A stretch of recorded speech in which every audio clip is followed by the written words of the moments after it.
На 58 годишниот Абдул Абдули, кој завчера пукаше во Али Табази, носителот на независната советничка листа во Кичево, му е одредена мерка притвор во траење од 30 дена.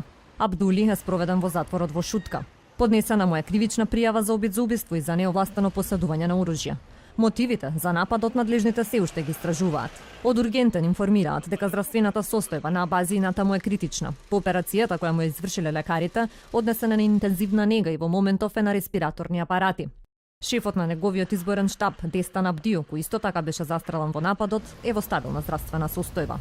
Во престрелката повреден беше и случаен минувач кој беше однесен во Кичевската болница, но тој веќе е пуштен на домашно лекување. Престрелката се случи пред 2 дена во центарот на Кичево, во близина на полициската станица на фреквентниот булевар Слобода. Кон Абази било пукано од другата страна на булеварот, пошто напаѓачот веднаш избегал, но полицијата набрзо го привела.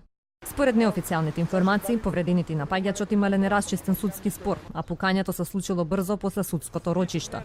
Повредениот Али Табази е носител на единствената независна кандидатска листа за советници во Кичево.